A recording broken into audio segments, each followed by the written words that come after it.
Hey guys, this is a review of Mack's review on August 6, 2019 for the ES 2000 tick chart. If you're not familiar with Mack, he's under the name PATS, or Price Action Trading System, and we have a Facebook group called Mack's Price Action Trading System Journey, if you would like to join that. But this is a review of what Mack marked as good trades, but I'm adding in some order flow elements because I think that's a major piece that's missing when people try price action.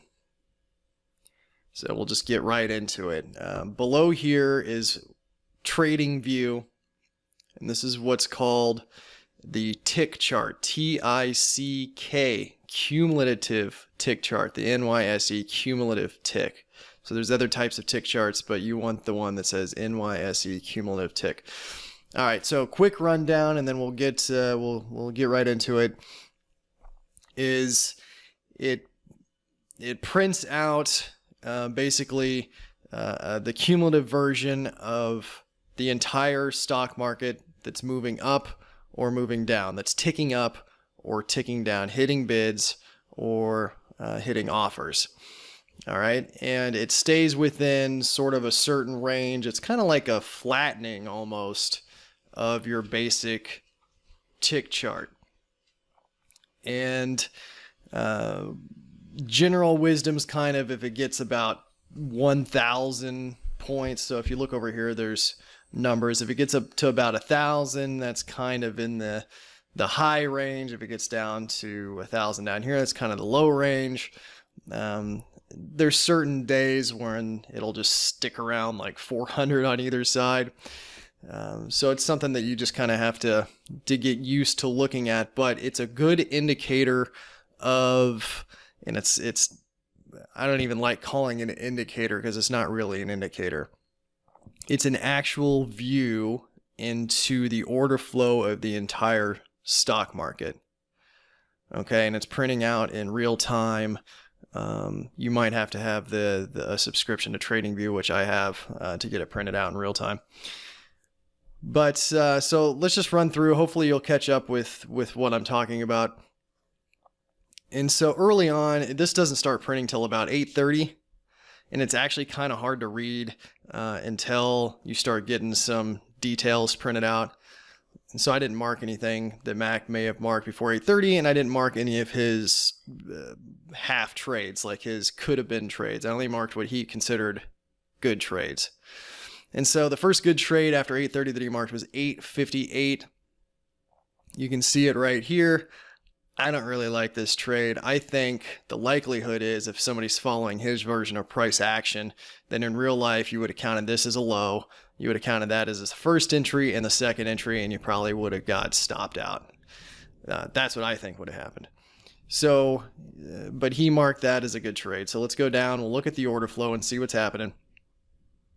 So at 8:30 we open up, and this is a minute chart. I print it out every minute. It starts out at the high end of things, about 1,000.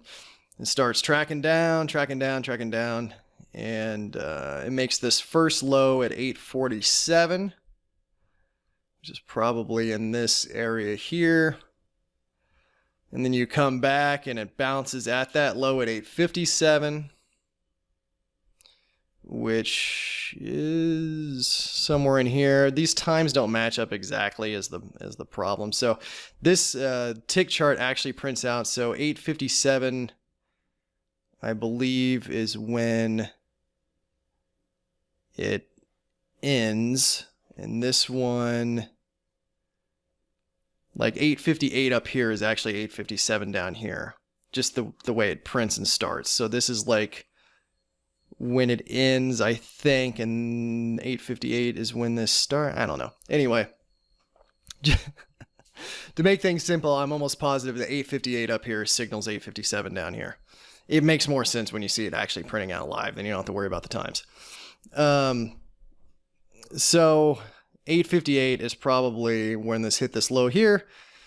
And so if you're following the order flow, and you think that we've still got an uptrend going on, you still have to know whether you're in a range or a trend. I mean, no indicator or order flow or price action, nothing is going to help you if you're on the wrong side of a range or if you're on the wrong side of momentum. So let's just get that out of the way. There's no magic pill.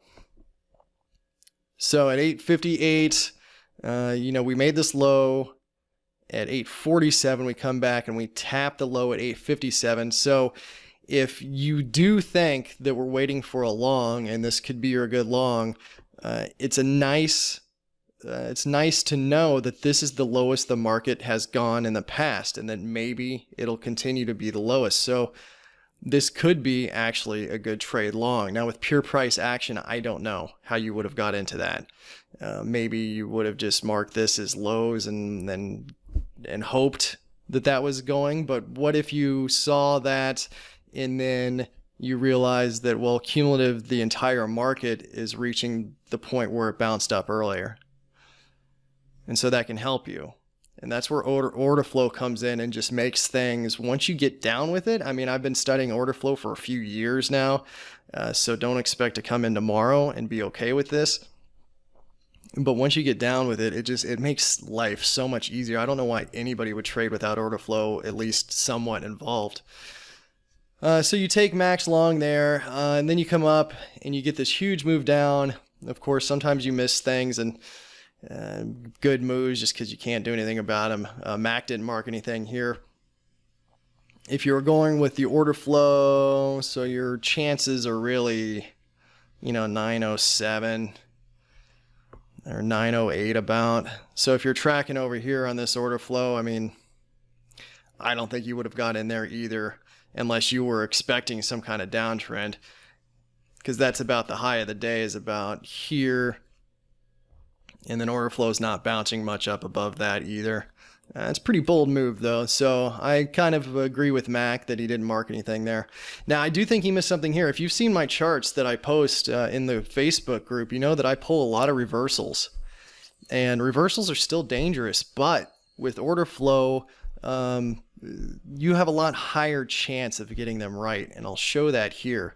So this kind of starts around 916, it takes off at 921. So if you're following the order flow game over here, we've made a new low. I mean, it's matching these lows pretty well, but it goes a little bit lower at about 915, 916. So if you're following this whole thing down, you know that maybe it's over, because it's hit 916 down here. That's another thing, is this can help you with targets, at least get it somewhat better with them. And so that you don't want to take that. I mean, we're in a huge downtrend. It would be dumb to try to, just because the order flow is looking like it's oversold here, to try to take that up. You're going to get burnt almost every time.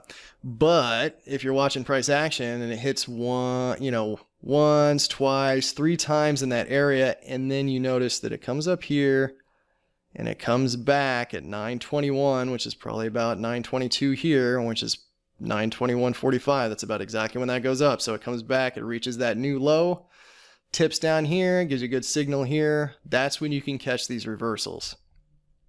Still bold, still tough to do, but it's a lot easier if you've got order flow on your side. I hope that makes sense. So this happens at 9:30. 9:30, we come back. We're kind of in these areas again. I think that's a pretty aggressive move to try to get that. When it comes back, it taps it again in order flow at 936. That's where Mack marked it, so that's a good trade. I agree with him totally there. And you don't have to wait for these to print out. You know what I mean? Like, you don't have to wait for this to come all the way back up. Like, it comes down, it gets into your area of interest, and price action showing you good stuff. Just go for it. So you go long, and that's fantastic. I don't like this trade at all. I don't know what his justification really would be for his price action to take this short at 948. I mean, he calls it a good trade, not even an aggressive trade. So I don't know where he comes off on this one. There's no second entries. There's no standard stuff that he teaches here, really. So that's 948, 950-ish. I don't like it at all on my order flow chart either. There's no way I would have tried to take that one. 10 o'clock. Let's see what he says at 10 o'clock. So 10 o'clock I still think is aggressive. Now it matches Mack's teachings, first entry, second entry off the EMA. And you've come back at least a decent ways. This is the bar right here, and it gives you a nice, if you like signal bars, which I don't really care about that much, but it gives you a nice bar going down. So you could have taken that one for sure. I might have skipped it though, because it hasn't, like this is kind of a new area. It didn't come back to this old area up here, which is where I would have been waiting for it to get to probably. So you come down, but then it gives you a second chance. So it comes back up at about 10:07, which is about 10:08 over here. So 10:08, you're in this area. It hasn't quite hit that down marker yet, but the order flow is in a great spot. Once you get your signal on the price action, go for it. And you've had a great trade. And it makes your your heart and your nerves feel a lot better when you see that, hey, the market in real time looks like it's coming back to a point of resistance in the market.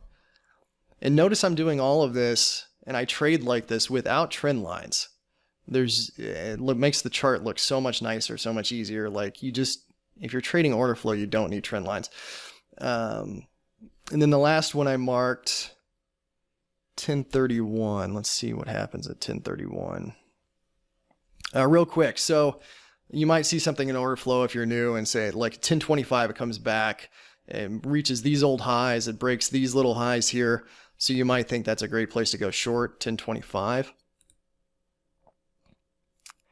But I just want to show you this. There's nothing really in order flow, you know, and not order flow and price action that's like matching up with that. You'd have to wait. So you wouldn't just take that blindly here is what I'm saying, because then you'll probably get stopped out and then it'll go in your direction. So you have to wait for price action to do something. So I agree with this trade too. That's at 10:31. Order flow has already come down to here, but you know that the market has been tracking all the way down to here. So you still think you've got some room to run. This hasn't really moved, even though it reached this high up here. So I think that's a good trade. And that's one that you might not get normally if you're just following Mack's rules. There's no second entry. Again, I don't know why he's marking this specifically. I didn't really listen to his video, to be honest. Standard price action, I'm sure he counted this as somehow a first entry and a second entry. I don't know. But if you're looking at order flow, you'll feel a lot better about taking something that aggressive that's beyond the EMA. And then the last thing I want to show you is another reversal. So 1, 2, 3 times the lady down here. That's at 10:38. And if you're looking at order flow, you know, you've established these lows. We came to here at 10:33 and comes back at 10:37, which is 10:38 on this chart. And you know that you're probably coming all the way back up to here. At least you're hoping it will. So you're going to feel a lot better about taking that reversal. So that's how I hit reversals. This is how you can incorporate order flow for very cheap price. I use also a program called Bookmap, which I actually prefer over the tick chart, but I wanted to give you guys something that everybody could use that doesn't cost very much, because TradingView is pretty cheap for their lowest cost paid plan. But that's Mack's chart with the order flow chart. Let me know what you think in the comments if this is helpful at all. If you want to see more of these type of videos, let me know. Happy trading, everybody.